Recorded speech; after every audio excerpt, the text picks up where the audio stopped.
So last week we were involved in the Allsopp Allsopp local recruitment event, searching for Dubai's local recruitment talent. It's the first time we've been involved in local recruitment. We normally go to the UAE. So would you class that as a success? Very, very, very successful. I'll give you a bit of an interesting stat. So there's a new program called Dubai Bling on Netflix. Big up Chris Fade. Yeah, Chris Fade, we like you a lot. And basically Dubai Bling, we like you a lot, Chris Fade. Dubai Bling, basically the following day, Dubai Real Estate was the most searched job on all of LinkedIn. Obviously, I think there's one or two real estate agents on this program in Dubai, on Dubai Bling. Correct, yeah. So Zaina's one of them. Did you see Zaina got the cup of coffee through it? Did you see this or not? I've not watched it. I've not watched it. It kicks off. It does kick off. So while we're talking about our recruitment event last week, it was fascinating to see different people from different walks of life that are truly interested in jumping into real estate that have never done it before in different parts of the world. So if you take a step back and look at our recruitment policy over the last 5, 6, 7 years, we've generally hired for estate agents with UK training, brought them in and taught them the Dubai way. But maybe, 3 years ago, we hired a few people that had local market knowledge of Dubai, but didn't know real estate, but knew Dubai. And what we found is that if you know the local shops, the local restaurants, you know that Al Fay Road is busy at 5 p.m, you know not to head to Marina unless you're on an electric scooter in the evening. If you know these things, it actually translates into finding people a house. So we took a different approach, didn't we, of finding people with local knowledge. Do you know what was really fascinating at this event? Obviously, we had, I think, probably best part of 25 different nationalities of people there, and people that have come from their home countries that have seen and read about Dubai real estate. And I think at the moment, with everything that's going on around the world, different things, whether it's the UK or different things happening there, I think Dubai's had so much coverage, so much positive coverage. I think people are coming to Dubai not only for a safe haven, but they feel that certainly the next 2, 3, 4, 5 years is a place that can change their lives. Yeah, I think that there is opportunity. I mean, speaking to the people at the event, so we had Brandy from Dubai 103.8 there interviewing people. So I was on the radio yesterday talking about that, and she put the clips on from people that were interviewed there, and it's such a wide breadth of people. There was some guy that just flew in from Russia 2 weeks ago, and he was like, yeah, I sell international luxury property in St. Petersburg, and I'm moving here, and obviously gave the reason with the war and everything that's going on. And then there's people from the UK just saying, look, everything that's going on in the UK at the moment with safety and the property markets. And even teachers. Teachers looking to leave their current jobs and really look for that opportunity in real estate where they can potentially double, triple, quadruple their monthly earnings.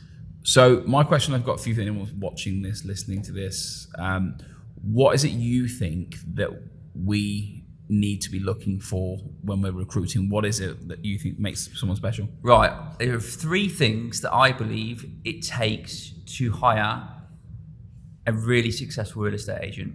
Okay. So the first one is hard work. And it's such a cliche thing to say, but hard work means not clocking off at 5 o'clock. It might mean if you're taking a phone call in the evening, whatever it might be.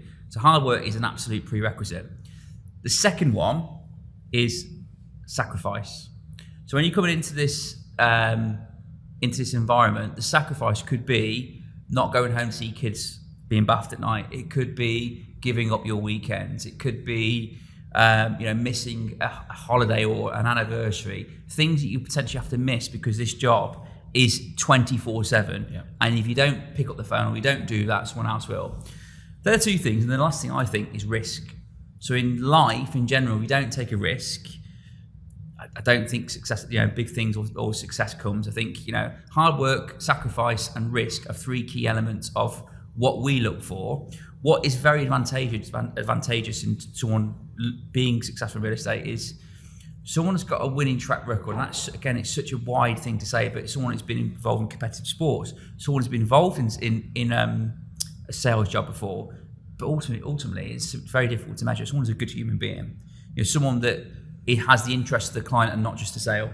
I think when this goes back to what my dad said, our dad, I think it's my dad. He said when we first set up the company, he said, look, Lewis, he said, life is about risk. He said, put this into real life scenario. He said, if I didn't go up to your mum and shut her up in a club, you wouldn't be born today.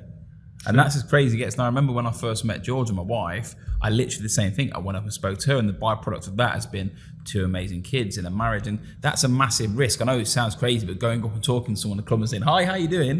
So there is risk and reward, and at any level, setting up Allsopp and Allsopp was a massive risk. And I said this on the radio to Brandy before. I said there's a lot of people that have that what if moment. You know, if you see these people on Dubai Bling, big up Chris Fade again, or you watching people in real estate on our social media, seeing people potentially talk about making millions of pounds, then if I was sitting at my desk thinking, why can't I do that? And everyone can do it, but it takes someone to go, do you know what? I'm putting it on the line. Quick story about, so before I moved to Dubai, it was 2007, 2008, beginning of 2008. Lewis had been out here a couple of years in Dubai, was doing incredibly well. Obviously, these are the days before WhatsApp or really, we're communicating very occasionally over Via pager or SMS. Lewis was earning my yearly salary in a month. So typically as an older brother and being competitive as I am, I always thought, well, if he can do it, I definitely can do it and better. So I one night was moaning in my hometown in Coventry to my father, and I said, "Your dad?" Yeah, our dad, yeah. And I said, I should be doing this. I'm better than Lewis, blah blah blah. And his first thing to me, he said, pour me a drink." And what I meant by that was, what good does moaning or dreaming? Doesn't achieve anything. If you want to go and do something, son, go out there with your brother and go and change your life forever. And that was, at the time, obviously took me back a little bit. My dad being so tough on me, but it was the best advice I've ever had. And equally, anyone listening, watching this podcast that's umming and ahhing about going into recruitment, 2 things. What's the worst into real estate? Sorry. What's the worst that can happen? And moaning and wishing doesn't solve the issue. So sometimes taking that risk and following your brother out. Your brother. So that leads on to recruitment. A very successful recruitment event, having obviously about 2,000 CVs come in, selecting a few hundred people. We then got a meeting after to select who we think has the right personality and drive, etc., etc. But one of the questions we got asked was about the Dubai property market. So Dubai property market is currently going through a roller coaster of ups and downs, and we're currently on the up. But there's a report out last week from UBS. Do you want to talk about that report? You can talk about that report. Okay, I will. I'll carry on. So UBS stated all the cities around the world that are currently in some sort of property cycle.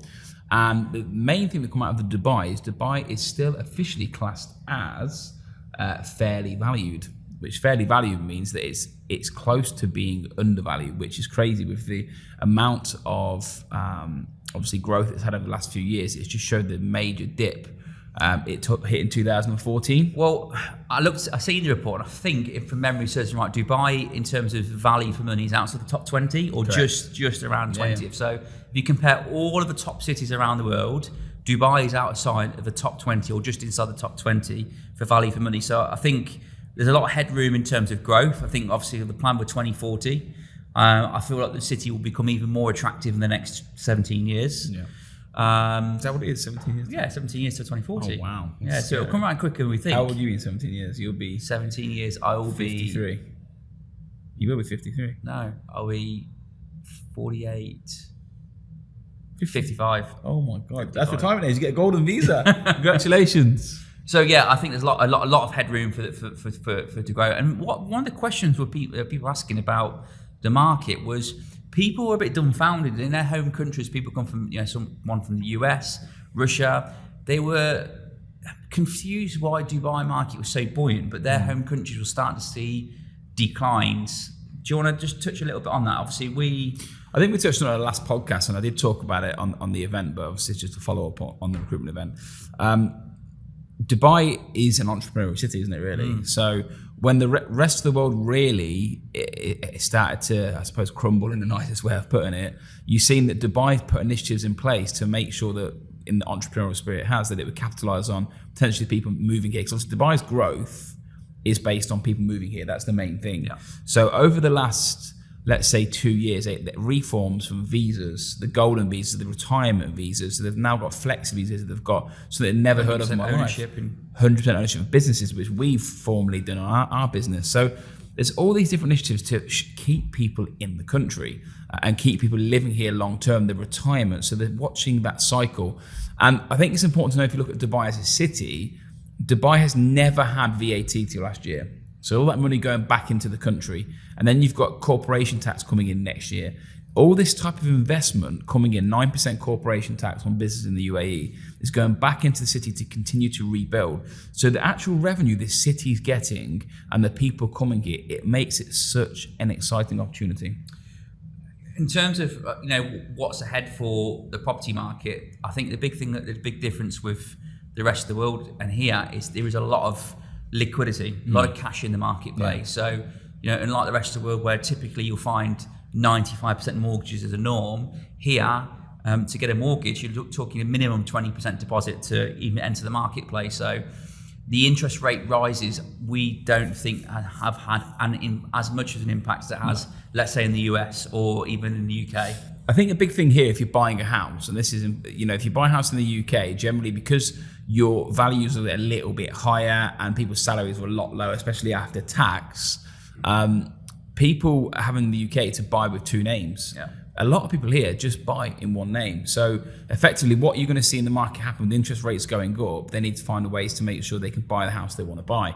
So a lot of our mortgage brokers now are saying, are you married? Does your partner have a job? If you do, we will now take both of your salaries towards income to make sure you can buy the house that you want to buy. So it's just a more maturing market, but it's definitely not slowed down. I mean, I'll leave you with this before we get on to the next point. If you're an owner at the moment, a tenant, if you get kicked out of your house, 150,000 dirham 4-bed is now costing 280. Mad. So these tenants are reluctant to leave, but when they do, they're paying a lot more. So I don't know which one you'd rather be, the tenant that's paying double the rent or always the buyer or the homeowner. Some things in the calendar to look forward to is obviously November's a busy time in Dubai. So we've got the Formula One in Abu Dhabi, 21st weekend of November. It's the last day, I think, 21st. Yeah, we've got the golf, which also attracts a hell of a lot of people who come watch the European Tour. But also we've got, this week, we've got a rate review. So the last couple of rate reviews, we've seen 0.75% rate increase. Tomorrow we are expecting similar to that. Thoughts still? Think it make any impact on growth? Look, it's creeping up. I think naturally it's going to stunt the growth. It has to at some point because people's repayments have gone from 13 to 16,000 on a 3 million mortgage. Obviously, that naturally goes with the more expensive property that you buy. So I think until the inflation starts to cool, which we've talked about before, I think there's a knock-on effect of supply of cars and goods and everything else. With COVID coming out of COVID, I think we'll naturally start to see this backlog happen because the inflation can't go on in the rate it has in terms of interest rates as well. What we have noticed, and unfortunately we don't have hard data yet to supply this to you, but what we have noticed is that the price brackets people have been buying at has shifted down. Yeah. So for example, 6 months ago, someone was buying at 4 million dirham villa, they're now probably buying closer to 3 or 2.8 million. And that's because of the impact of the rate rises. The prices of the monthly payments has gone up, but also means the affordability shifted down.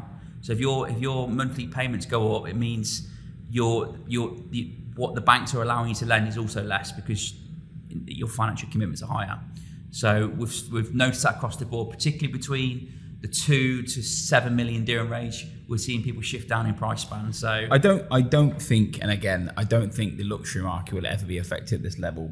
People at that level are buying luxury without the worry of repayments. Anything I'd say 15 to 10 million and above, realistically, they're buying it for the location rather than the repayments. Yeah. But your standard general end user, which is the family purchase, the first time purchase, which is the ecosystem of the whole market, I think will be affected. So that goes on to my final point for the day, biggest sales of the year. So Dubai had its biggest ever week in transactions last week. So it was just over, I think it's 3.6 billion dirhams in sales, incredible, which is just absolutely wild. Biggest sales to happen. So first of all, a 300 million dirham Palm Jumeirah villa completed last week.